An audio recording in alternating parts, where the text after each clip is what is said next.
Well, with that being said, it is December 13th, 2022, December 14th, 2022. And we're here again with Miss Anita Arnold, Executive Director of BLAC Inc. And today we're going to switch it up by talking through some archival materials and pictures. And I want you to talk about why these images or these materials are of importance to BLAC Inc. So we can start with the Jazz at Lincoln Center program and Swarovski diamond clock. And I'm going to get Movado diamond. Movado. Oh, Movado, not Swarovski. Movado. Movado diamond clock. You can't get any finer in awards or watches or clocks than Movado. Wow. It's heavy. Yes. So Charlie Christian was inducted, into Jazz at Lincoln Center's Hall of Fame. I believe it was around, what's the date on that? You tell me. 2007. 2007. And he was inducted into the Oklahoma Hall of Fame in 2018. And other museums around the country wrote to Oklahoma City and said, "What took you so long?" Wait, so this was 2007 and he was inducted in 2017 in Oklahoma? No, 18. 18. Wow. So we were the last ones to put him in the state's largest Hall of Fame. The last one. And that speaks volume, and the rest of the world responded and sent these comments to Oklahoma. What took you so long? So it has taken a long time since I sat down here more than 30 years ago. I never thought I would be here on a job that long. I've never worked a job in my life that long. Mm-hmm. But here I am, and here it is. And I bet Charlie Christian never ever dreamed somebody like an Anita Arnold would be carrying the cross for him after he's dead and buried and could have been forever forgotten. Mm-hmm. But it's been exciting, it's been thrilling to first find out about Charlie Christian, who he was, and his contribution to the world, and why his legacy is lasting. It will last as long as they make guitars. And right now, I see no end to the making of guitars. They're played in every music genre you can think of. It just wouldn't be complete without a guitar. And once upon a time, there was no such thing, because it was just a little rhythm instrument and couldn't be heard among the other instruments in whatever the musical arrangement was.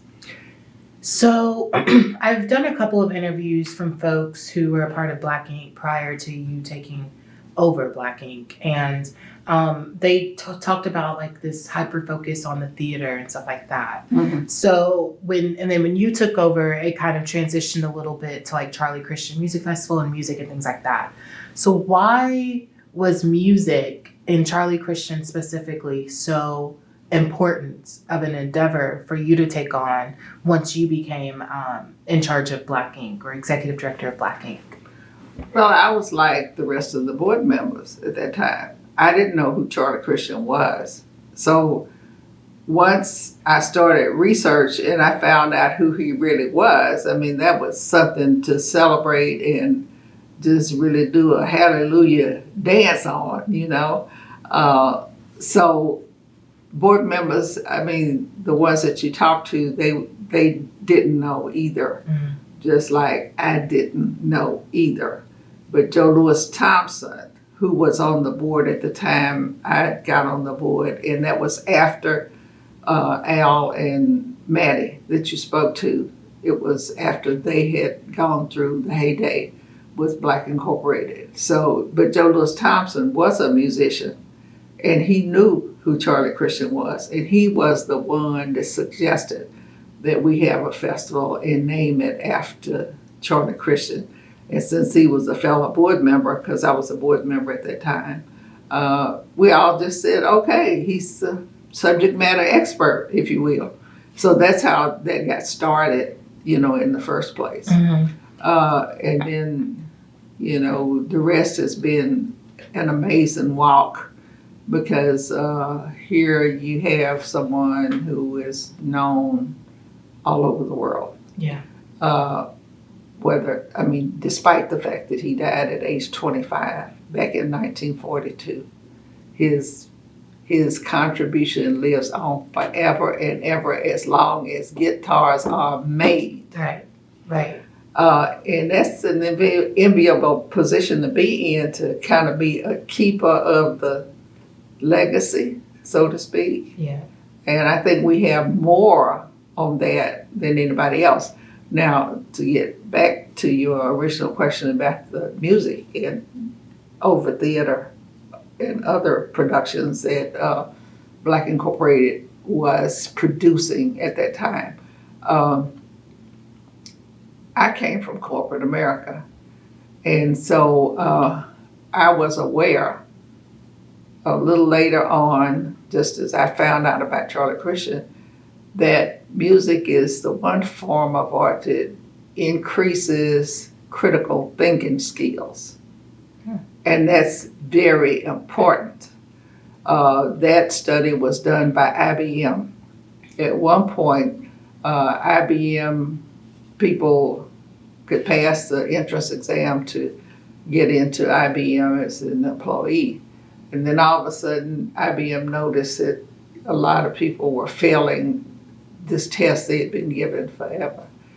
And they were thinking about changing the test. And then they thought, no, we need to do a little bit more digging on this before we make any changes. So they conducted a study. And what they found was that those who were able to pass the test had music when they were in school. And they took it on down to the 4th grade level. And even a 4th grade child could pass IBM's entrance exam, where folk who had master's degrees or whatever, they could not pass it because they didn't take music when they were in school. Wow. And so that's a very powerful motivator to, take music all the way, wherever it goes. And it's good for our children today, our students today, because they're having problems with comprehension, reading. Their critical thinking skills are really in disrepair. They're just not able to live up to all they can be, as a student, as a person. In our society. We need that badly. Yeah. So for you, music was just so essential because of its lasting impact on critical thinking skills, but thinking about how BLAC Inc. went into schools and kind of integrated arts in education. Music was really a way to kind of do that, right? To bridge that gap. Oh, absolutely. Yeah. Because when you play music, that is math. Mm-hmm. You got all those quarter notes, half notes, whole notes, Yeah. And see, what's amazing to me about that is our ancestors, like Azia in Page Bro, they knew that, which was why Douglas students were high achievers once upon a time. Mm-hmm. They can be high achievers today. In fact, any child can learn and become high achievers. But for the politics, and don't wake me up on that one. Yeah. I'm just saying, that's the era we live in. And so I've learned more about the impact of politics and policy on education, which is the vehicle, as I see it, to get you where you want to go. Yeah. Mm-hmm. It's good. It's great to have God-given talents and discover those. But if you never know, Yeah. then you're suffering unnecessarily in terms of talent and becoming. Yeah. It's an interesting point about music and critical thinking. I remember going through elementary school and we had a music teacher and doing like the clapping half notes and stuff like that. But again, as a kid, I just think of it like it was fun to go to music class That's and right. stuff like that. But I never thought about like the lasting impacts that music class could have had on my learning or critical thinking skills. And so that's an interesting concept because it was just going to music class was fun.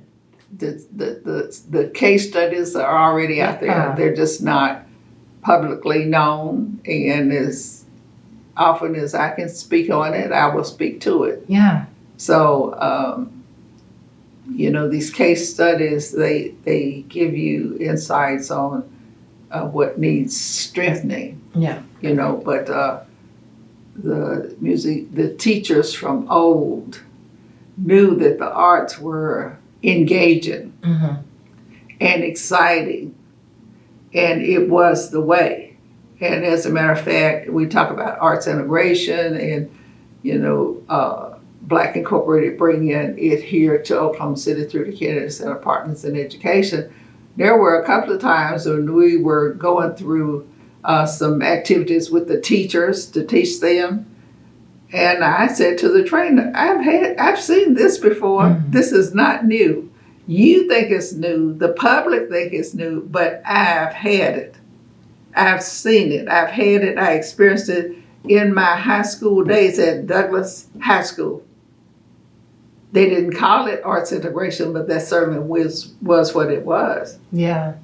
Well, I just think about the oral history interview I did with you about Douglas High School, and you talked a lot about like the creative and artistic projects that you had to do at Douglas that, kind of led into the work that you are doing today, like the little Black history book that you had to write, and how that kind of led to you writing Black history books about Oklahoma City, even still to today. So Right. yeah, I remember you talking about how important that was in your educational journey through Douglas. They didn't tell us, teachers don't talk to you quite like that. But when we were going through, you got little glimpses of it, when you had class mottos like ours, knowledge is power. We believe that. And so we were trying to soak it all up, and we did not know about that but that was later on, that the critical thinking skills were being engaged and improved and gave us the edge. Yeah. Gave us the edge. Mr. Moon cherished the idea of competition. Douglas students at the time would defeat almost in any area you wanted to go into. And we had trophies, awards in abundance. Sadly, most of them were put in the swimming pool when they tore down the school that I graduated from and covered over with dirt and concrete. And a couple of thoughtful individuals who saw it happen ran and got as many of them as they could recover. Oh my But they are gosh. covered over. That's right. What? And what was, yes. Who cares about your history other than you? So what? So those trophies that Douglas High School won are just in soil somewhere in Yes. Oklahoma City? With pavement over it by now. Interesting. Yes. Our history is so important, and that's probably why my blood pressure is up right about now, because when people try to take your history, destroy your history, rewrite your history, to me that's next to stealing your birthright. Yeah. And I'm a strong advocate when it comes to the history Yeah. and what is Yeah. and what is not. Particularly when you look at the history of this country and how African Americans in this country have contributed time and time and time again, and are still contributing and still having experiences where people want to take your history change it to their history, his history instead of our history. That's maddening to me. Yeah. And I've got to quit getting excited about these things because my blood pressure is going to give me a problem. And I don't even have Right. You've already started the day with this women's study in Oklahoma. So That's it's right. just like, you can't keep back to it, huh? Well, I'll have to learn how to control my emotions about that. And I am quite emotional and passionate about other folks taking your history and going on down the road just like you didn't have a thing to do with it. Right. I think it's downright criminal. I agree. So let's switch gears a little bit and talk about this obituary. So let me get a shot of it. Yes, I would just be more than happy. Okay, go ahead. I'll just say right up front how I got the obituary. Okay. Because when, I called New York to see if I could get an appraisal on that, those that were interested, those auction houses, they have appraisals that they put up, values they put on artifacts that they get. Well, the first thing they wanted to know was, where did you get it? And I certainly wasn't at the funeral because I was only 3 years old at the time that Charlie Christian died. However, in collecting history and interviewing people as I was writing books, I ran across a family who had been very involved with the NAACP nationally and locally. And Mrs. Era Holmes, who had worked with Clara Lupa, or Clara Lupa had worked with her, whichever way you want to look at that, because Era Holmes was involved at the national level with the NAACP for years. And she lived to be about 102, I think. Say that name one more time. Era Holmes. E-R-A? E-R-A. Okay. She went to all of the national conventions, all of that. Well, she was also a mother of 2 children, and one of her one grandchild made history not too long ago down at OU. She's over her name is Carla Holmes, and she is going places at OU. Well, Mrs. Holmes died, and her daughter Helen, she had 2 children, Helen and Carl Holmes. And Carl was part of the original 12 firemen, black African-American men who were first hired by the Oklahoma City Fire Department. Wow. And so he has a whole lot of history himself. He's deceased now. But his sister, Helen, lives on the East Coast, and I didn't know Helen. She sent a scathing letter down here to me and just chewed me out because I wasn't doing a thing with BLAC Incorporated, and she remembered the early days of, but see, she hadn't been back. And so I had just written the first 3 books on Charlie Christian and Deep Deuce. And so I took the time out to say, well, wait a minute, I'm sending you something. This is what I'm doing with BLAC Incorporated. And so she was so impressed because she didn't know. She thought it was just dormant. I said, no, quite the contrary. And so that's how we got to be friends. She wrote me a scathing letter. Wow. And so I was wanting to straighten the record out. At any rate, Helen called me. I was out of town, and she told me she was in town. Her mother had passed, and that I could have anything I wanted to out of her mother's house. And I said, well, I'm only interested, for the most part in scrapbooks because they seem to carry history a lot. And so she said, okay, I'll put those aside for you. And so when I got back in town, I went over, and they were on the last day of selling all the things that were in the house. And so I took the 2 scrapbooks, and didn't want to detain her. I told her I'd give them back to her, before she left. And so I took them home and I started going through them. Well, there were 2 scrapbooks. Mrs. Holmes had one for her daughter and one for her son, from the time they were born up until her death.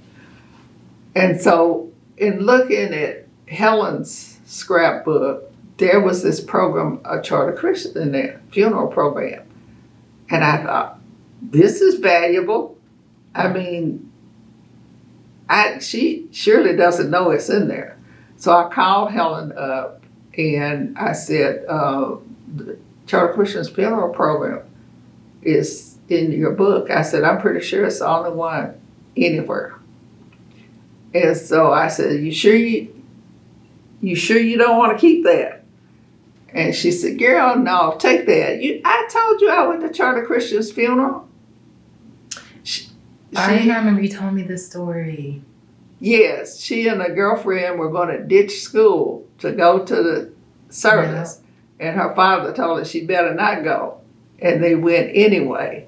And that's where she got the funeral program. Mm-hmm. So she said, no, keep that. I told you I was there. I said, I believed you. But she didn't know her mother had kept everything. I mean, even going to the birthday party of some other child that was her child's age. Yeah. But that's where I got it from. Wow. And so I am eternally grateful to Helen for that. She's still alive, and I think she lives in Virginia, but her brother has gone on, and he left his legacy. You need to get a sleeve cover to put this in as well. That's what I thought. Yeah, to try to preserve it as much as possible. Well, it's in good shape now, but yeah, I think a sleeve cover would be great in addition to the folder. Yeah. And I'm gonna go ahead and close it because I know how sensitive these documents are to light. So that's correct. I got it. I'm learning a little bit about archival materials. That's great. And is this Charlie Christian, or who are these folks? Oh, those are others that are inducted in there, but that's Charlie Christian right here. Okay. Those are the others that were inducted the same year. Okay. In New York City. But this is the Charlie Christian. Yes. Okay. Wow. And I was just up there in August, I think it was, the last time I went to New York. And we went to Jazz at Lincoln Center, and they were remodeling the museum where the pictures were, but I got in there. I sneaked in there anyway, and his picture is there with his signature on. Oh, wow. Yeah. Okay, so let's take a beat and go into there. Okay. And get that. Yeah. Okay, so now we're in your office. Yes. And we're talking through this Charlie Christian Rose Room. So can you describe what we're looking at? Yes, this frame contains a picture of Charlie Christian's birthplace. I don't know if anybody else has it, but I have it. And it's down in Bonham, Texas. And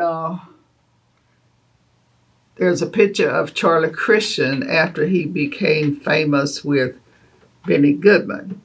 Rose Room, you have the lyrics to the song Rose Room, which was supposed to eliminate Charlie Christian in Benny Goodman's mind when Charlie Christian was discovered on his stage out in Beverly Hills when he had told John Hammond to get rid of him because he didn't need any more Negroes in his band. He had 2 already, Lionel Hampton and Count Basie.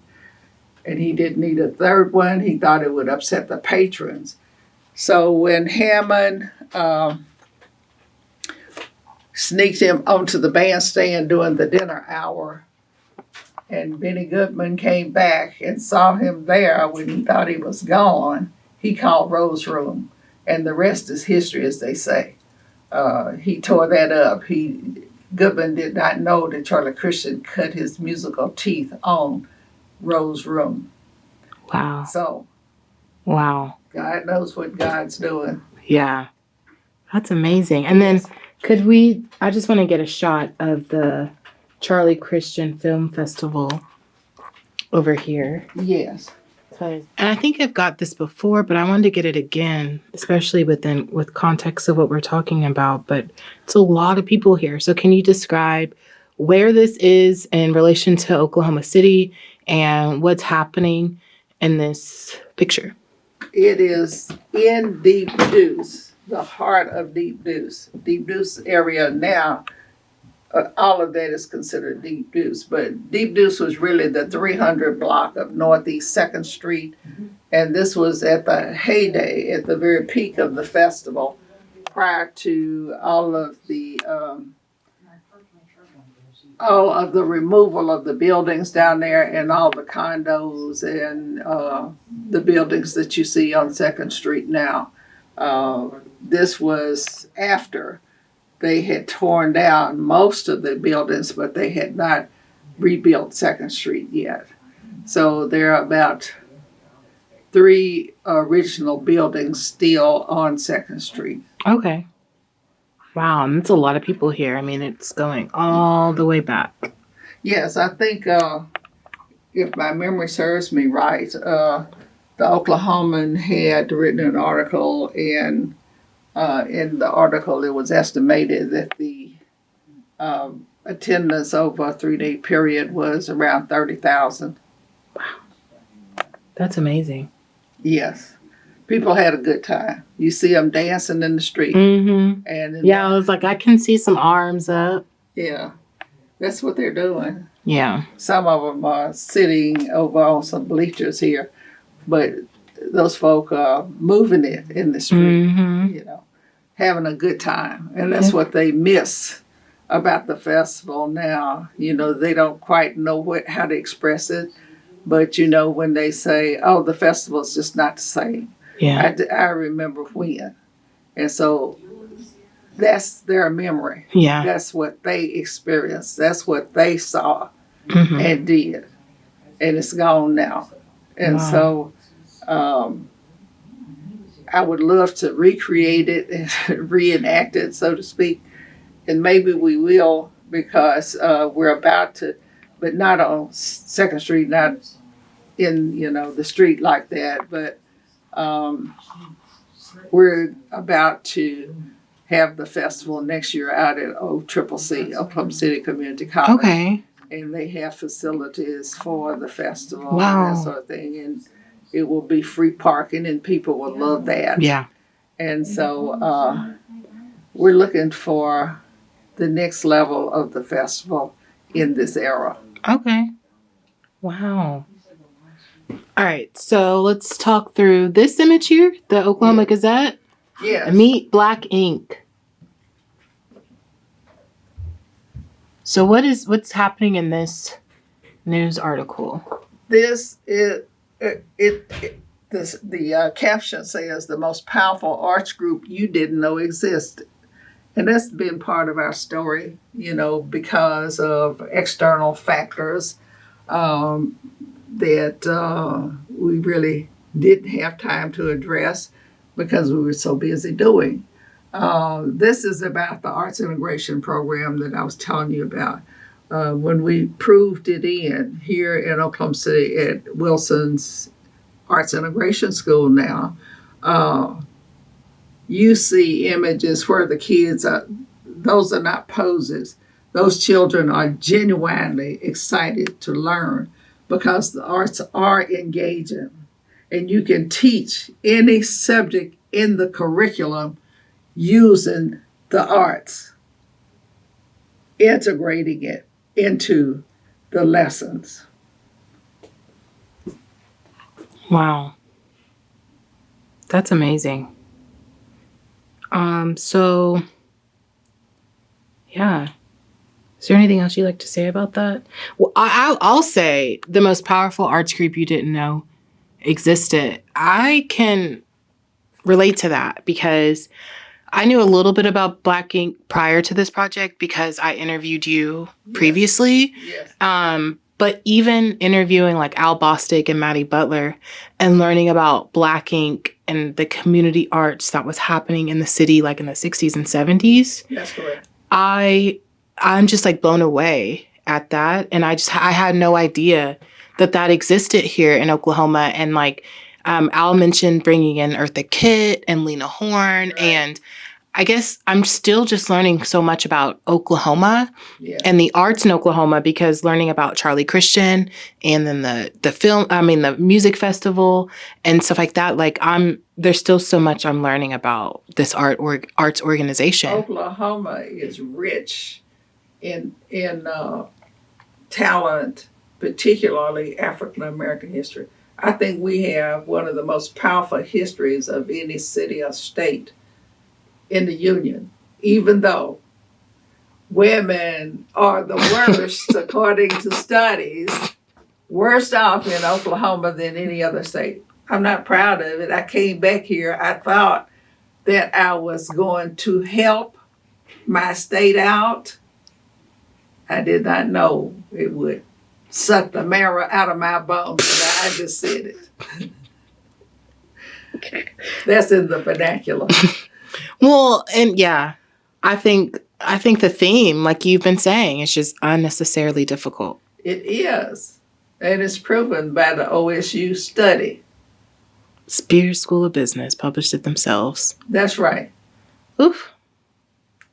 Well, It doesn't sound like good news to Oklahoma. It's terrible news. It is terrible news, but it means we still have lots of work to do. And there is a hope and a future because the talent and skills are here. We just need to address those things, those ideas that prevent us in the state from being all that we can be. I think the study kind of indicates that if you do these certain things, then people can become all that they can be, and we'll be proud of it for standing up and taking a stand for the right things. Yeah. And education is the right thing. And the arts in education is even more powerful. I can't say it in any other words. Yeah.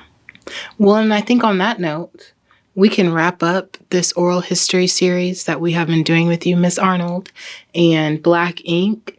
And I will just say, on a personal note, I'm very grateful to have been tasked with interviewing you, because I think that Black Ink is an organization that has existed decades before I was even thought of, and it will exist decades when I'm long and gone. That is my hope. And I just think learning from you has been a very powerful experience, and it has been an inspirational experience as well for me.